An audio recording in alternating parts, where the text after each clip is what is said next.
Bismillahirrahmanirrahim. Assalamualaikum warahmatullahi wabarakatuh. Saya Diniati Istiqomah dengan NIM 2018 0430 118 dari Prodi Ilmu Ekonomi Universitas Muhammadiyah Yogyakarta yang akan menjelaskan tentang kurs valuta asing atau kurs falas. Kurs falas atau valuta asing secara sederhana disebut juga dengan kurs mata uang asing, yang artinya rasio nilai antara suatu mata uang dengan mata uang lainnya, dan juga dapat diartikan sebagai perbandingan antara dua mata uang yang berbeda. Kurs merupakan mata uang yang jika ditukarkan dengan mata uang lain. Artinya, nilai pada mata uang ditentukan oleh nilai tukar mata uang terhadap mata uang yang lainnya. Kurs juga bisa dikatakan bahwa harga suatu mata uang jika diperjualbelikan dengan mata uang lainnya. Selanjutnya, contoh soal perhitungan kurs. Misalnya euro atau US dollar 1,3 ribu, artinya 1 euro sebanding atau dapat ditukarkan atau juga dapat dibeli dengan 1,3 ribu dolar Amerika. Contoh lainnya misalnya, Bank B akan membeli 1 euro dari nasabah dengan harga US dollar 1,3 ribu. Maka Bank B akan menjual 1 euro ke nasabah dengan harga US dollar 1,30005. Nasabah akan membeli 1 euro dari Bank B dengan harga US dollar 1,30005. Spread kurs valuta asing. Kurs jual lebih tinggi daripada kurs beli. Selisih dari nilai kurs jual dan kurs beli tersebut dinamakan dengan spread. Jadi spread itu selisih antara kurs jual dengan kurs beli. Nah, spread itu akan menjadikan keuntungan bagi bank atau bagi pihak yang menjualnya. Kutipan kurs mata uang asing. Yang pertama yaitu direct quotation, menunjukkan satu unit mata uang asing yang dinyatakan dengan unit mata uang lokal atau domestik. Misalnya, Rp12.000 per 1 dolar Amerika.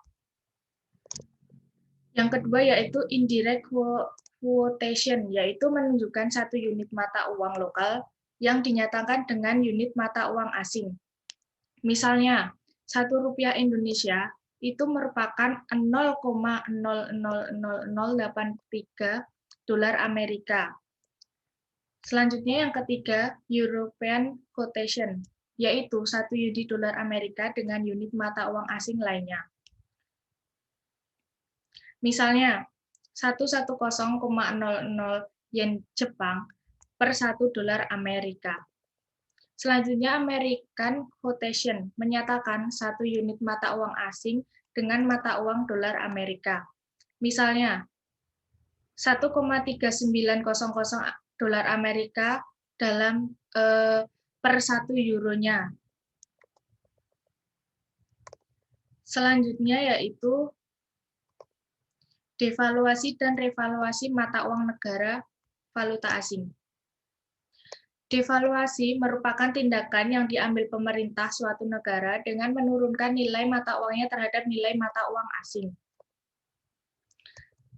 Tujuan dari devaluasi tersebut yaitu dalam jangka pendek, devaluasi bertujuan untuk mendorong ekspor dan membatasi impor, sehingga dapat mendorong produksi dari negara tersebut. Dan revaluasi. Revaluasi yaitu tindakan yang diambil pemerintah suatu negara dengan menaikkan nilai mata uangnya terhadap nilai mata uang asing. Tujuan dari revaluasi tersebut yaitu karena kondisi perekonomian negara sudah dinilai mencapai atau mendekati full employment atau terjadinya inflasi. Terjadinya kecenderungan inflasi.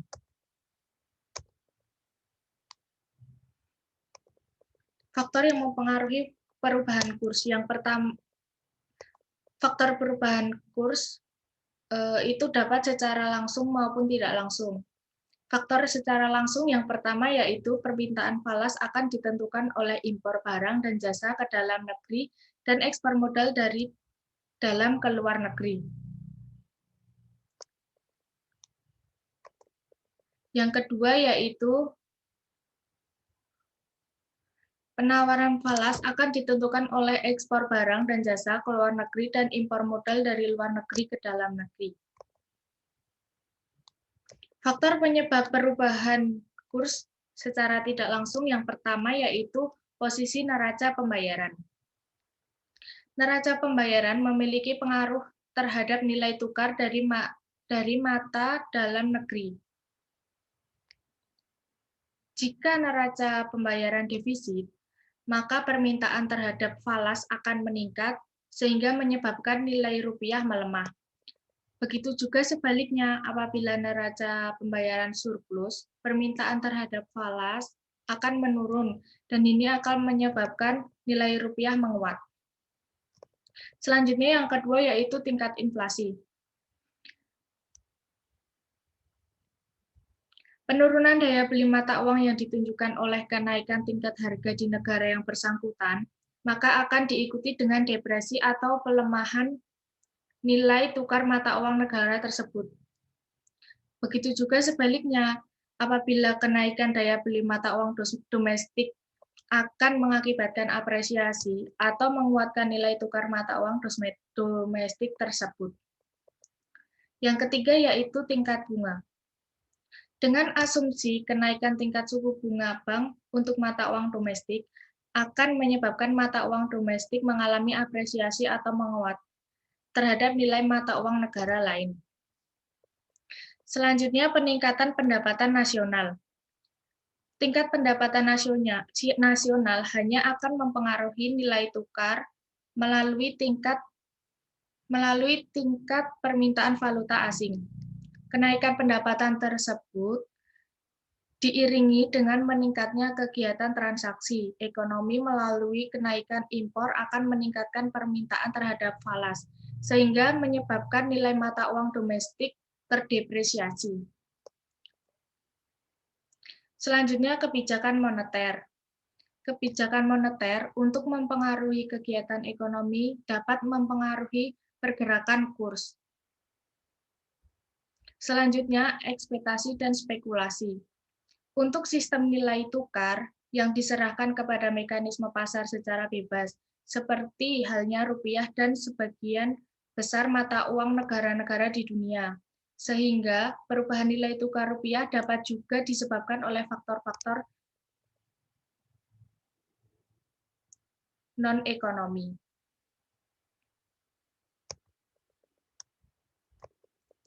Selanjutnya, pasar valuta asing. Pasar valuta asing atau disebut dengan foreign exchange market merupakan suatu tempat yang menyelenggarakan kegiatan pertukaran mata uang dari berbagai negara. Pasar valuta asing tersebut memiliki 3 fungsi. Yang pertama yaitu untuk mempermudah pertukaran mata uang asing serta memindahkan dana atau daya beli dari suatu negara ke negara lain. Pasar ini akan menyelenggarakan transaksi internasional dengan menyebabkan fasilitas untuk mengkonversikan mata uang, baik mata uang domestik ke mata uang asing, begitu juga sebaliknya. Yang kedua yaitu menyediakan fasilitas kredit pada jangka pendek pada pelaku sebagai media transaksi. Hal tersebut untuk pembayaran dan atau penyerahan barang yang tidak perlu segera diselesaikan. Penyediaan kredit diperlukan untuk membiayai barang dalam perjalanan. Importir dapat membayarkan tunai untuk barang yang dibeli sebelum barang datang. Nah, sedangkan eksportir dapat membiayai sebelum barang itu datang. Fungsi yang ketiga yaitu menyediakan fasilitas perlindungan untuk pelaku setiap perubahan kurs dengan mekanisme hedging. Perlindungan dengan mekanisme hedging ini dilakukan melalui pasar forward.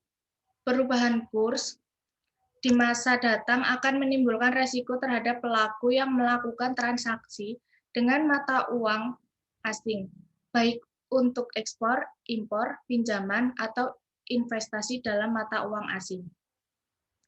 Mekanisme hedging tersebut ialah teknik untuk melindungi resiko nilai tukar mata uang di pasar keuangan yang sangat likuid atau instrumen jangka pendek seperti treasury bills, aksepasi bankir, dan kertas komersial diperdagangkan. Sekian presentasi dari saya. Apabila banyak kesalahan dalam kata, mohon maaf. Wabillahi taufik wal hidayah. Wassalamualaikum warahmatullahi wabarakatuh.